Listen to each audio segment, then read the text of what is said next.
Hey loves, welcome back to Day Spills Tea. I, of course, am the lovely Day. Walk with me, if you will. Close your eyes and imagine that you have accused not one, but two women's husbands of trying to flirt with you and pick you up right in front of the wives. But nobody believes you because they don't think you was cute enough. Clearly, Miss Deborah had no idea what she was setting herself up for when she decided to come up with this preposterous lie. But we're not here to even talk about her today. Today, we got to talk about this new episode of Real Housewives of Potomac. We got to talk about Mia and Jacqueline and how their fight broke out.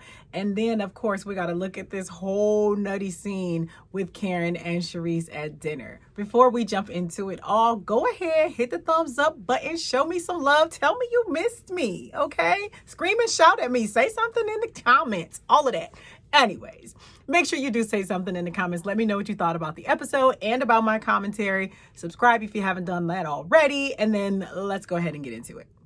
So we see Karen preparing to go to Mexico. They're going to celebrate Ashley's birthday. And so Ashley, and Wendy are going to go early to make sure that there are equal accommodations for all the ladies. Good idea, because you know how y'all be tripping.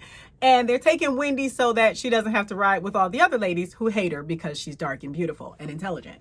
Okay, that's me assuming. I don't really know that to be true. But anyways, so they are going early. And then we get a scene of Giselle, and she's riding in her car talking to Robin on the phone. Is it me, or did her face look like really, really swollen? Like all of this looks like, I don't know, like what is she going through? What is she doing with her face? I don't know. It looked really swollen to me, but y'all let me know if you saw it too, or if I just imagined it in my head. But she reveals to us that she's been dealing with some fibroids for a while, and they've gotten so large that she's going to have a full-out hysterectomy. So that's unfortunate. I hate that she has to go through that. Surgery is never like, I don't take it lightly.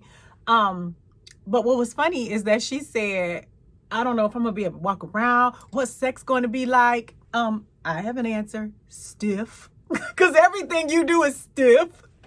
And I imagine that it's very stiff, and it's still going to be stiff.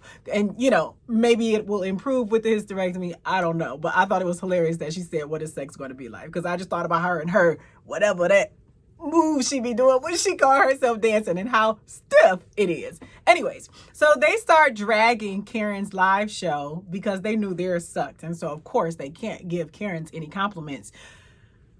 I didn't necessarily know the point of Karen's show going in, but once it went on, it was just like a variety show. I mean, and that's fine. She called it Karen and Friends, and that's what it was. And Robin's like, well, it was too many people for it to be about Karen. It wasn't about Karen. It was Karen and Friends. So I get you trying to find fault, but at least her audience was full.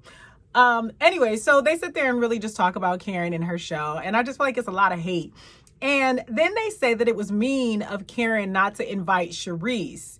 Okay, so here's the thing. Y'all know she don't like that woman. Y'all know she don't like that woman. Why would she invite her? She didn't need to invite her. But what I don't understand is, while at Karen's big age, as the young people like to say, why are you acting like you have to pretend it was a mistake? Don't pretend it was a mistake that you didn't invite Charisse. Stand in it. I didn't invite her because I don't like her. I didn't want her to be there, period. Like, just stand in it. I don't know why she's faking and saying she didn't realize Charisse wasn't on the text message or whatever, if that's actually what happened. But I found it funny that Giselle and Robin said that it was mean for Karen not to include Charisse on the invitation, but it's hilarious that Charisse posted a video that she thought would make Karen upset. I mean, with Robin and Giselle, if you're on their team, honey, everything you do is legitimate and valid and justified. But if you're not on their team, everything you do is wrong and mean and antagonizing. Those ladies. And then we see a clip of Mia, and she's playing Boss Barbie, and the Potomac production team is, like, bar none the best, because they flashed that camera over on that desk to show us those nonsensical Post-it notes. Like, you just writing the names of the locations on the Post-it? Like, what are you doing? This is to me, the Post-it notes with, like, just names of locations on them was about as goofy as when she went into went into one of her joint chiropractics and just moved the brochures from the back to the front. Like, this is very, yeah. Anywho, so she talks to G about how Jacqueline had been mad at her because she wasn't taking responsibility for Jacqueline's kids and all of this. And, you know, I'm not sure the full story there. I could understand, like, I don't want to be responsible for my own kids, so I'm definitely not trying to be responsible for other people's kids. Like, you know, a lot of times my little cousins come over to spend times with my sons when my sons were younger, and their mom would be like, well, where are the boys, honey? I don't know. I told you when you drop them off, I'm not watching them. But I digress. But of course, this, we find out later, is the root of their big argument that has led to them just completely extinguishing their childhood friendship, which is really, really kind of sad. Then at the airport, we see Jacqueline, who was it? Jacqueline and Giselle, I think, are sitting down. I don't remember. But Candace walks up and Jacqueline like stands up to greet her and hug her. And it was so strange. And I could see Candace didn't really know how to receive it, but she went along with the get along, which was cool. But then I'm thinking like, oh, so Jacqueline realizes her and Mia falling out. And so she's kind of maybe trying to make sure she's cool with somebody. Like, she is still kind of the new girl. So she's probably still not really sure of her status within the group. But that jumping up to hug Candace, who she was so, you know, aggressive towards previously, it really, really felt like a reach to make sure that she had some sort of an alliance. And I don't want to see you go out like that, Jacqueline. Like, if you're going to be tough, girl. But don't be, you know, don't flip-flop, because that's not really cool.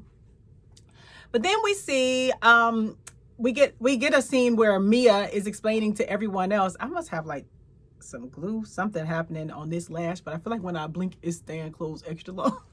Anyways, I'm sorry. See, it just did it again. Anyways, so Mia is explaining why she and Jacqueline are upset. And apparently they have had this huge fight up in first class on the airplane. And I really like that production. They probably didn't like it, but I really like that production kind of made light of this huge argument by giving us an animated reenactment of just kind of like some goofy little talking heads. I thought that was really cute. Like, the Potomac production team has my whole heart. But anyway, so I thought that was cool. But then they come back and Mia is saying that at Karen's live show, G called her and said, you know, Tita, the nanny, who is also Jacqueline's big sister, is looking for Jacqueline's kids. And so Mia is like, well, I'm not responsible for Jacqueline's kids. And Jacqueline's right there. Okay. I understand. Because as a mom, if I go out and I ain't got my kids, I don't want to worry about nobody's kids. Like I said before, even if I got my kids, I ain't really trying to worry about nobody's kids. And don't get me wrong, I take very good care of my children. Well, I took very good care of my children. They grown. Anyways, so I get that you don't want to be responsible for somebody else's kids and their arrangements and all that sort of thing. But when it's your friend, it's never, for me, it's never, well, that ain't my responsibility. You know what I mean? Like, for me, for my siblings, for my nieces and nephews and my close friends' kids, their kids are all my kids. So if my husband calls and says the nanny is looking for so-and-so's kids, I'm not going to be like, well, she right there, you know, and I'm not responsible for your kids. No, instead, I would probably tell her, like, Jacqueline, call Tita, call your sister because she's looking for your kids. And that's it. I don't have to be a jackass. I don't have to be smart. I don't have to be nasty and be like, I ain't responsible for your kids. Like, why is all of that necessary? And see, this is the thing that's been bothering me with Mia since Jacqueline's been on the show, is that Mia keeps trying to show her ass in front of Giselle and Karen and Ashley and Robin and all of them. So, like, it feels like you're mistreating your friend for the sake of making new friends. Because I don't understand why that conversation had to go like that. I would have just been like, girl, G said Tita is looking for your kids. Call Tita. And that's it. That would have been ended. Now the responsibility is on her. And I can go back and enjoy whatever I was doing. But I'm not expecting my husband to call her. I'm not. Like, you know, maybe Tita, the nanny, maybe she should have called Jacqueline. But I could understand she probably felt like, well, I know that I have Mia's kids and I know Mia and Jacqueline are together, so I'll call Mia or I'll call Mia's husband. I'm not sure what the thought process was, but it didn't have to be deep and it did not have to lead to a fight. I mean, maybe I'm being biased because I'm not really much of a fan of Mia these days.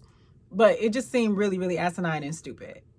Anyway, so she says that Jacqueline said something to the fact of, well, it takes a village and you wouldn't know anything about that. And so Mia took a lot of offense to that, saying, well, it hurts because she knows I didn't have a village. Are you crazy? Yes, you did. I mean, is it me? Mia had a village. You may not have always had your mother at all times. You may not have always had your father at all times. But if you say you were in all these foster homes, and then we've heard, Tita talk about that there were other friends of the family and that you had a beautiful family and people always took care of you.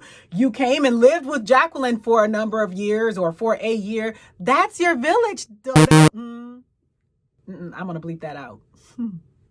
That's your village. You had a village. If you didn't have a village, when your mom went through her issues and when your dad went through his issues, you would have just been somewhere homeless. You would have not had anybody take care of you. And you probably wouldn't be the business Barbie that you are today. So, I know, I'm probably just biased against Mia. But anyways, let's continue. So as the ladies are pulling up to the resort, Mia is exiting the bus and the bus, van, charter, whatever.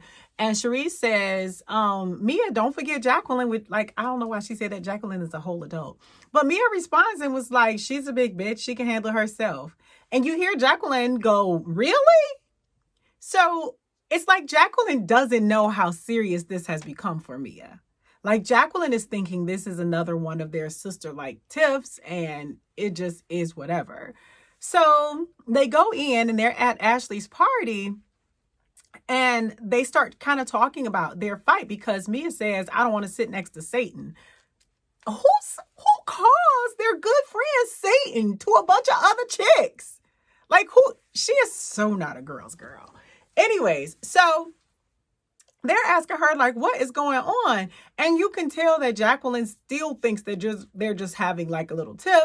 And so she makes a comment and says something about Mia just needs some dick. Mia just needs more dick. So Mia is like, oh, you want to go there. So then she starts threatening her, like, do you want to talk about all your dicks? And you can see that Jacqueline is kind of like, like whatever, like this is just kind of what we do. At least that's how it seemed to me. And so Mia goes, you feeling yourself too much. You better back down. Who you talking to? What? So Jacqueline responds and was like, no, you back down. And then Mia threw that child. Mia sits there and says, well, close your legs to marry men, B. And of course, the women like explode with these big, huge reactions. Wendy always the one like, oh my God, and all of that and everything. And that didn't do anything but fuel Mia to continue to perform at the expense of her lifelong friendship with Jacqueline. So Mia that's what she do. That's what she do. And I'm like, this is really disgusting that you would try and go so low to hurt your friend like this. And of course, hurt people. So she feels like Jacqueline hurt her. And so she's going to hurt her back with just the ultimate relentlessness. So anyways, Jacqueline obviously is extremely pissed. And so she's like, I'm done with you. And she stands up. Candace is all like, no, like she doesn't want to see their friendship end over this. But Jacqueline is like, I am done. And you can tell she is just so upset. And the look of satisfaction on Mia's face, I don't know if that was her reaction at that time or if production edited to make it seem that way. But the look of satisfaction at the idea of hurting her friend like that was so completely just nasty. That girl, oh, she is something. But I tell you what, she could write the street names of these businesses on some Post-it notes, honey. So obviously Jacqueline is like extremely upset and like she's began to cry and she's like, I fought for you my whole life and you sold your soul to the devil. And Mia's sitting up there talking about, what did I do? Ma'am, you just told the whole freaking nation that this woman sleeps with married men. Like who? What? I don't know. She might be that simple that she doesn't understand that that's what she did. Anyways, so Candace is like trying to encourage Mia to go help her friend. She's like, go get your friend, like take her outside. And Mia's legit like, I don't care. Like, I don't care. Like, she really does not care. She values this relationship zero. And that is so sad. And poor Jacqueline is so hurt and so embarrassed. And that was just really, really awful to watch. Like, that stunk.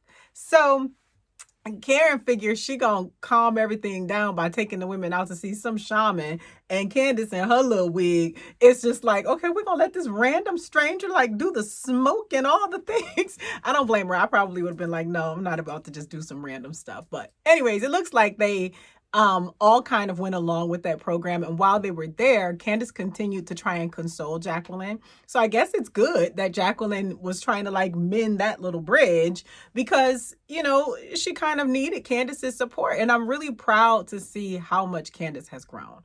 I'm really, dare I say it, I'm really liking her this season. Don't hold it against me, but I am. I thought that was good. Jacqueline needed someone. And so Candace was there, and I thought that was great. Anyway, so then the ladies go back to their rooms and they open their gift bags from each other. From Ashley and Karen. And I thought it was nice that Robin put her little veil on. She looked really cute with it. But why do y'all do this gift giving thing of the sex toys? It doesn't register for me. I don't understand it. And it's become a recurring theme on every single Housewives franchise. Why are you doing this? I don't need none of y'all to buy me no toys like that. First of all, they expensive as hell.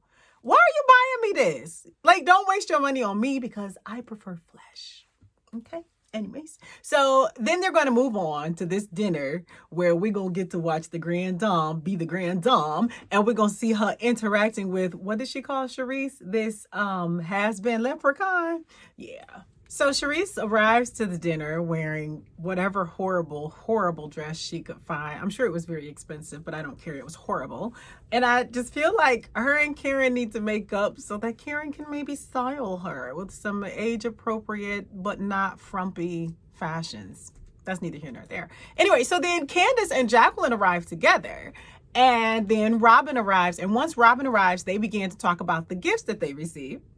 And so Giselle got the flashlight so she can try and get a card like Jacqueline. And I felt so bad because Jacqueline was made to feel so uncomfortable. But of course, Ashley and Karen put this in the gift bag long before they knew that Jacqueline and Mia were going to have this knockdown, drag out fight. But anyway, so then they start to talk about Robin's veil, which she tells them how it flew off. And Karen is like, the veil was like, Bobby. And Karen says, she says the veil was like, I already know you ain't getting married. It's been 7 years with that fake ass ring. And I'm just like, what has gotten into the Grand Dame? She is just completely letting it all hang out. And I am so here for it. I told you all before that I don't really watch her YouTube videos because I feel like she's still so buttoned up and guarded and trying to be a Grand Dame. But this Grand Dame, I'm feeling, and it's messy, and y'all might judge me because I like a messier Karen, but I'm here for it.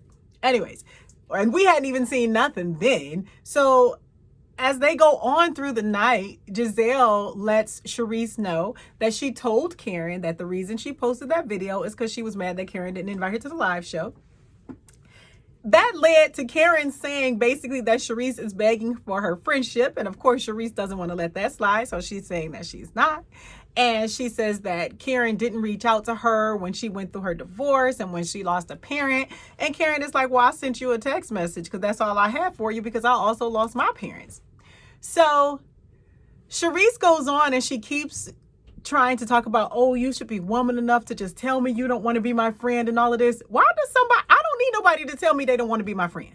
I need one sign and I'm done. But the fact that you still trying to pursue this, it kind of makes it look like you begging for Karen to be your friend. Anyways, but Charisse says that she drove so far or whatever, I guess, to go to Karen's mom's funeral. And Karen, this is what I heard. Y'all correct me if I'm wrong. Karen felt like Charisse was trying to use her mother's funeral as an in to get back into the friendship group. And I remember, like it was yesterday, how wounded Karen was when she lost her mom. So I can certainly understand feeling disrespected that you're trying to use my mama's funeral as a way to get back onto a TV show. I'm not going for it. So Karen told her, keep my mama's name out your mouth. And Charisse is like, I didn't talk about your mama. And the only thing Karen kept saying is you're not going to use my mother as an end to this group. So I really feel like that is why she's mad at Charisse. Like that's probably the nail in the coffin. So whatever drama they may have had before, it's probably insignificant by now, honestly. But I really think that for Karen, Charisse trying to come to the funeral as a way to work herself back into filming and work herself back into the film group is just like the ultimate disrespect. That's what I'm hearing, and that's what I think. But of course, she stood up and told Charisse, I'll whoop your ass in this place.